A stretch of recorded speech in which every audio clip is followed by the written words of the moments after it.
endless beaches, misty mountains, elephants, tea plantations, lots of fruits, iguanas, and vibrant cultural heritage defines this beautiful island of Sri Lanka. Sri Lanka went through a terrible event in April 2019, and fortunately it is recovering. It is an island country with 21 million people belonging to diverse ethnicities and religions. English is widely spoken, the locals are tourist friendly, prices are cheap, the scenery mesmerizing, and the infrastructure improving. And there's plenty to eat, always delicious. If you are wanting to visit the south and central areas, December to March is the best time to visit Sri Lanka.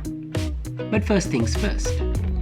Tourist visas are generally issued for a 30-day period, and it is best to organize it through the ETA, Electronic Travel Authority, before you arrive in the country for only between $20 and $30. Try not to book from any other website, as the charges could be 4 times the original rate.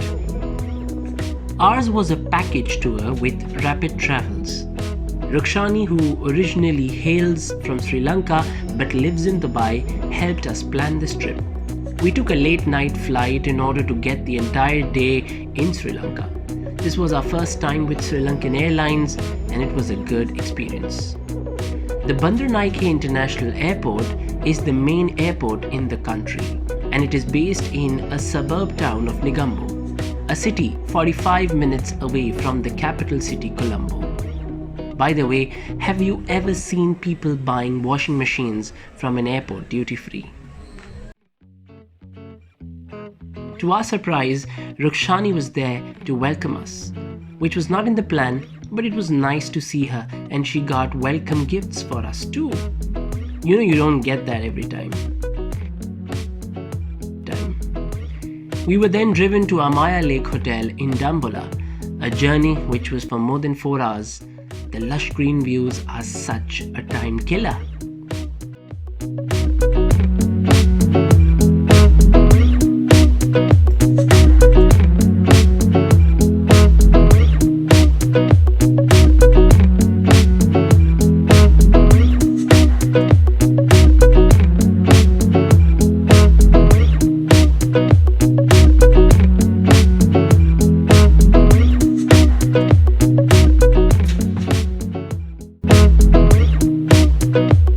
Greeted warmly at the hotel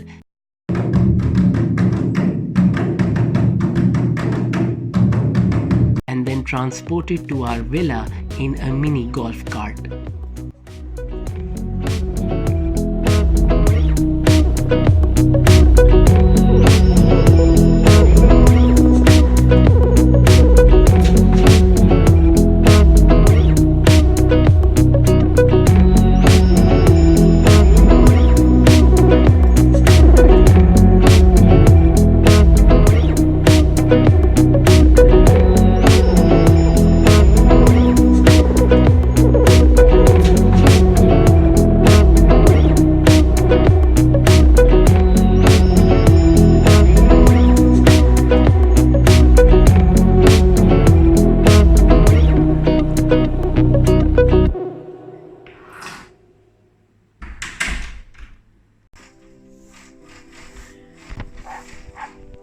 Waking up to the humming of the birds, the airy breeze, and whispers of the rustling trees enlivens one's senses.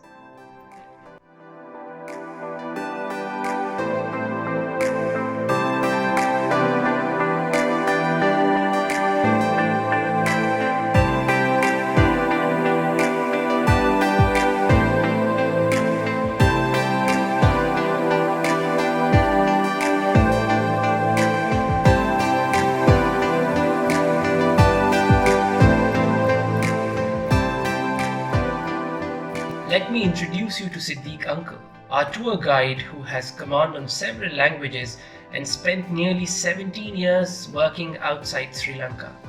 so he's very socializing and welcoming towards guests. That time I do the weightlifting again, and 2001. We started our day 2 with the Sigiriya village tour that gave us a chance to experience traditional Sri Lanka with all its authenticity. We spent some time with the villagers and understood village life. We got to engage in many village activities that form everyday life, such as an ox and cart ride, a catamaran ride, and a walk through the fields.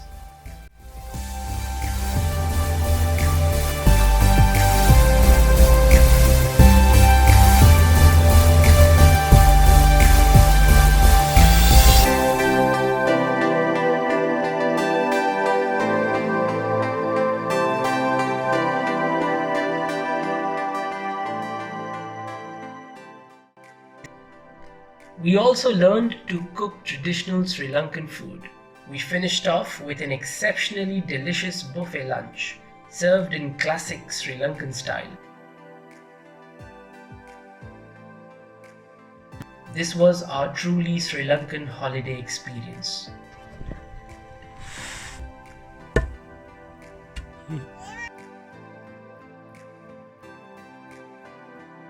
Then we headed to the elephant ride. I later came to know these elephants are separated from their families at a very young age and then chained, hit with clubs spiked with nails and hooks, and screamed at. This particular elephant is 17 years old and was separated from his mother at the age of 5. Elephants are exceptionally intelligent, emotional animals, and this training must be extremely damaging and traumatizing. I felt bad I contributed to this cause by partaking in animal tourism and thought maybe I could create some awareness through this video. We then headed to the Pidurangala rock. Pidurangala is a massive rock formation and has an interesting history closely related to that of the Sigiriya rock fortress. Pidurangala rock is adjacent to Sigiriya rock and it is the best viewing spot of Sigiriya rock as their height above sea level is about the same. Climbing to the top of Pidurangala rock is more strenuous than climbing Sigiriya.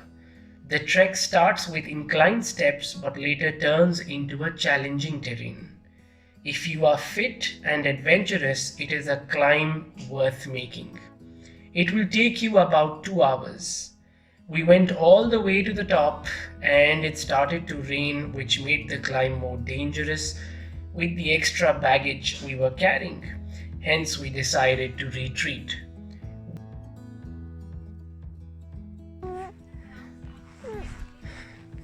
Climbing 1,500 steps with a baby strapped on you, it's not easy. We do not recommend you climb this with kids, but it is definitely a must do if you are in Sigiriya. After the stress my legs had gone through, first by sitting on the elephant and then by a very challenging trek, it was time to hit the bed.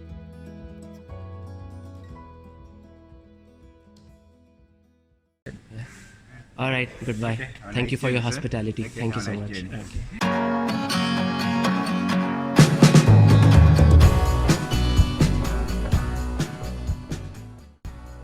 When I first heard about cave temples in Sri Lanka, I was like, gotta go.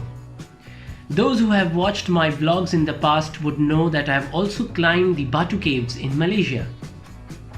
The Golden Temple and cave temples are basically right next to each other and can be visited at the same time.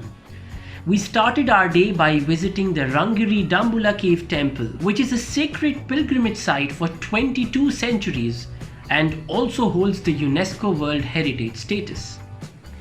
There are about 364 steps to reach the temple, which took me about 15 minutes and was simpler after climbing the very challenging Sigiriya rock a day earlier.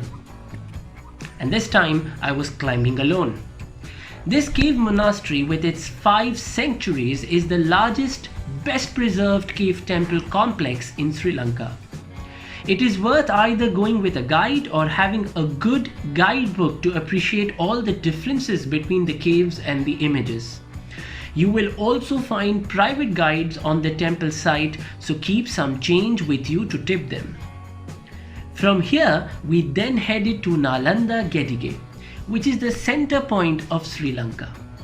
According to what historians and archaeologists have published about Nalanda Gedige, the structure was created between the 8th and 10th century AD. This was a turbulent period for olden day Ceylon, with South Indian kings establishing themselves in the wake of the declining Sinhalese monarchy. Some historians believe that Nalanda Gedige was a bold attempt at a fusion of Tamil and Sinhalese cultures, while others say the structure started out as a Hindu temple and was later used by the Buddhists. Whatever it is, the mystery remains unsolved. From here, we then stopped by a herbal and spice garden where you have to be extremely careful, as these very aggressive salesmen who will educate you about the benefits of different herbs and spices and might trap you into buying overly priced herbal medicines. I'm not doubting their knowledge, but the products sold here are excessively priced. The best part of visiting the Spice Garden is the free body massage one gets at the end of the tour. We were then driven to Kandy. Kandy is one of the largest and most culturally significant cities in Sri Lanka. It is a city with bustling streets, ancient temples, and the glorious Kandy Lake forming the backdrop to lush green hills.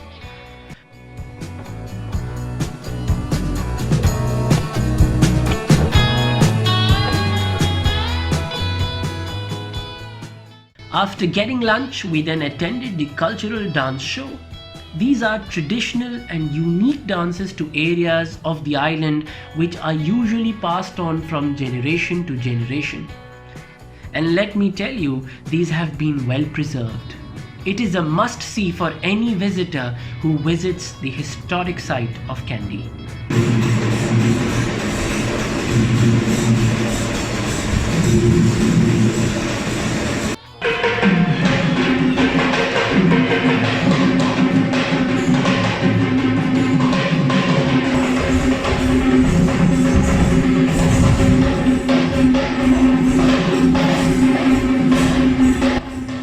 Overnight, we stayed at Ozo Kandy, which is a well-located hotel with an epic rooftop pool, and this is how we ended our day 3.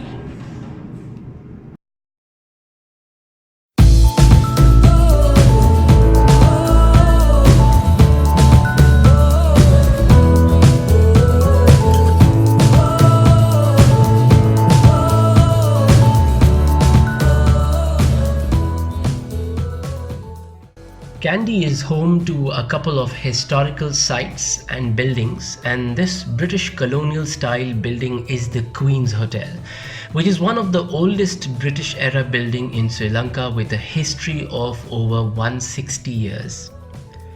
Adjacent to the Queen's Hotel is the Temple of the Tooth. This is one of the most well-known Kandy attractions, a beautiful temple located in the middle of the city which is said to house Buddha's tooth. However, we chose to skip this due to the long queue on a Sunday morning and instead went to the Kandy National Museum. It is located next to the Temple of the Tooth, so it is a good spot to visit afterwards. However, videography isn't permitted here.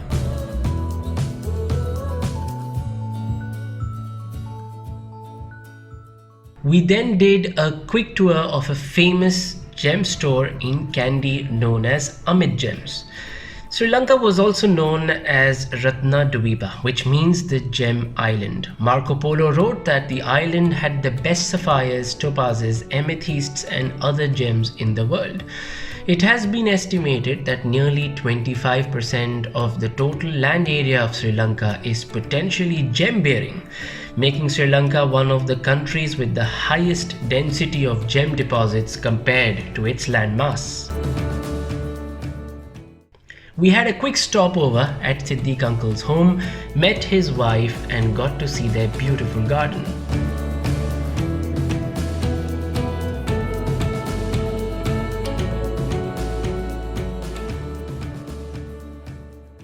From here, we were driven to the city in the tea country hills of central Sri Lanka, Nuwara Eliya, also called Little England due to it being where British settlers built their holiday bungalows and spent their downtime.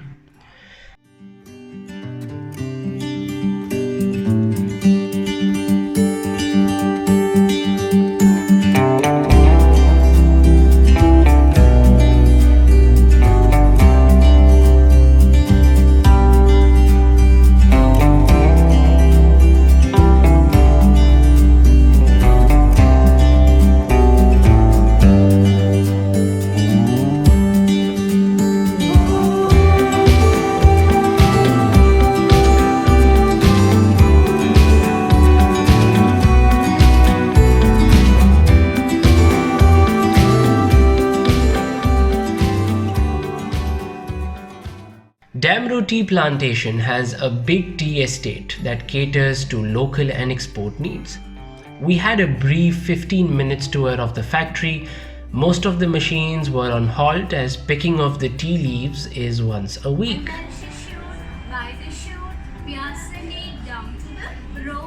Picked leaves are placed in huge belts to dry where huge air blowers blow air to aid in the drying process. This takes about 14 hours of drying.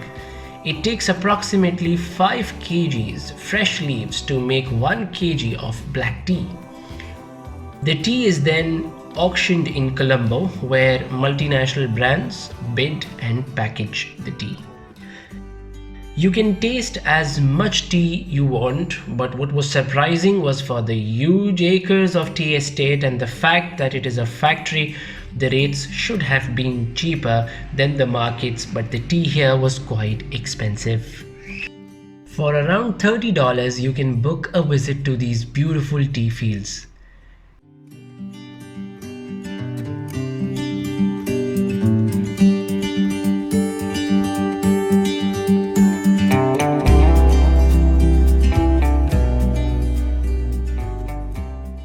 Damro has got around 1,000 workers from nearby villages and each worker plucks tea from their allotted 200 square feet area.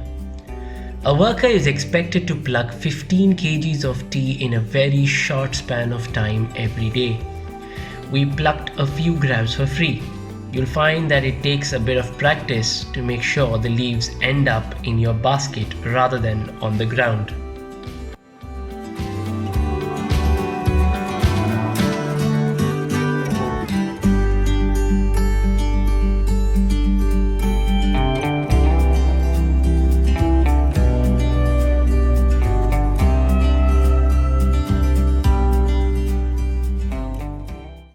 As it was getting cold, it was time we got to our hotel for some warmth and a good night's sleep.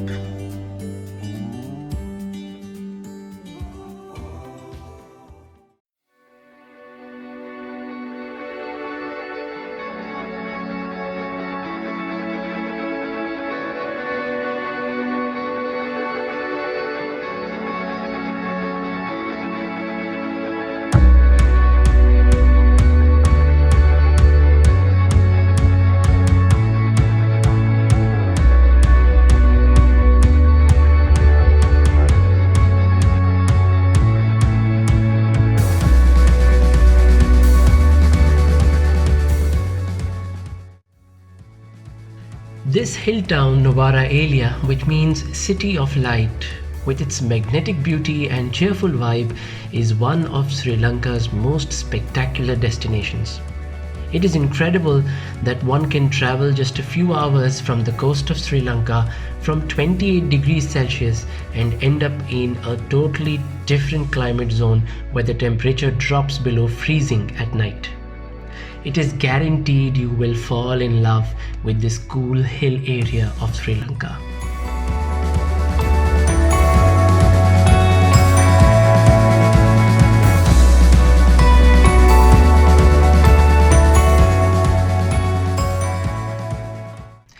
I wish we could stay here a little longer, but it was scheduled for us to visit our next stop at Ella.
From the main road, where a sign announced Ella Jungle Resorts property, we were fetched by a 4x4 pickup truck which promptly drove down a winding dirt road into the jungle below. Then finally, a cable car.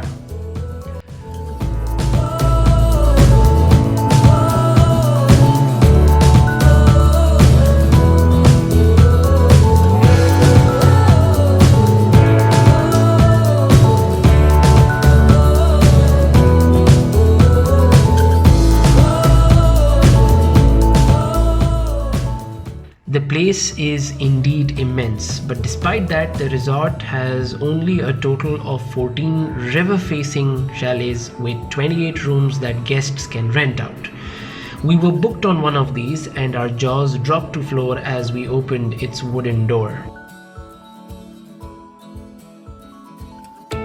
We were a few meters from the river. The room's walls are made of glass looking out directly on the river and the forest beyond. This was a completely different experience, as there can be power outages in the jungle. There is no telephone service, no Wi-Fi or TV inside the rooms, so it will be you in the middle of the jungle but under a roof.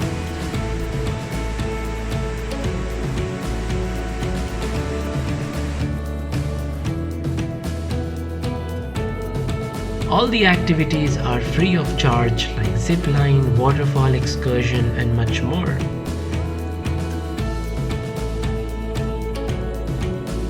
This is a place that one needs to visit to get away from the everyday rat race, to renew oneself and come away with a healthy experience. If one stays here for a longer time, one is sure to undergo a body, mind and soul changing experience for the better.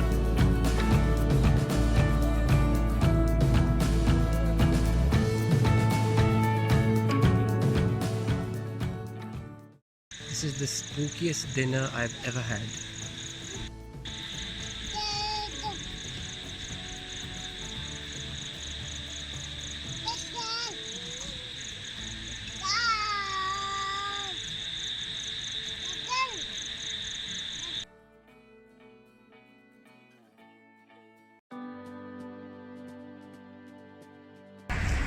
We met this very nice family from France. Please say goodbye. Goodbye. Thank you. It was very nice meeting you. Thank you so much. Unique attraction at Ella is the 9 Arc Bridge. A tuk-tuk will take you there for a few hundred rupees and then you will have to trek down for 20 minutes or so. The 9-arc bridge spans 91 meters at a height of 24 meters. This place is very picturesque spot, especially as it is located in a dense jungle and agricultural setting. Behind the railway, a forest is booming and below tea leaves are being cultivated. The unique part about this bridge is that it is built entirely from rocks, bricks and cement, with no use of steel or metals throughout the structure.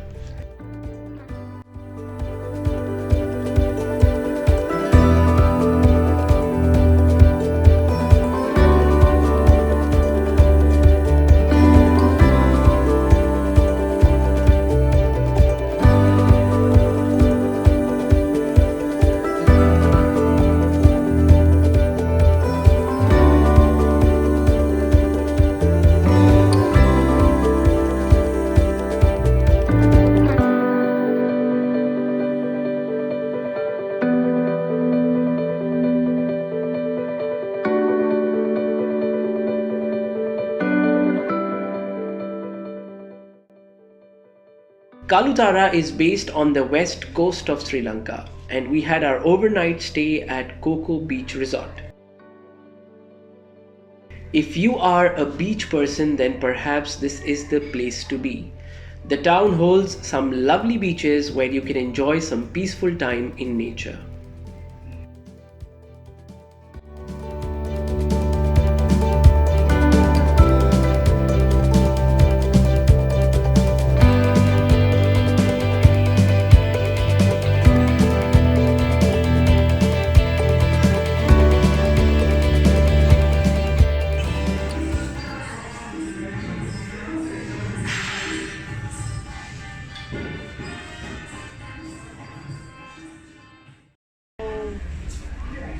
Merry Christmas!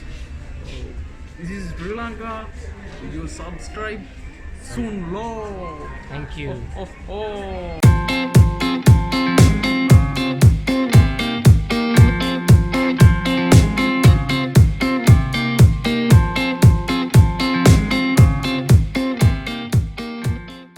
Population of close to 6 million people, Colombo is a big cosmopolitan city.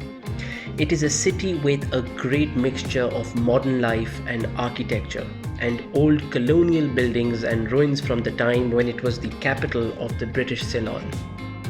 All around there are stunning monumental buildings dating back to the Dutch and British era of Sri Lanka. Comparing Colombo to the other cities, it does not have many famous must-see sites, but the city has plenty of charm, lovely and welcoming people, delicious food, plenty of fascinating history, and old, beautiful colonial buildings.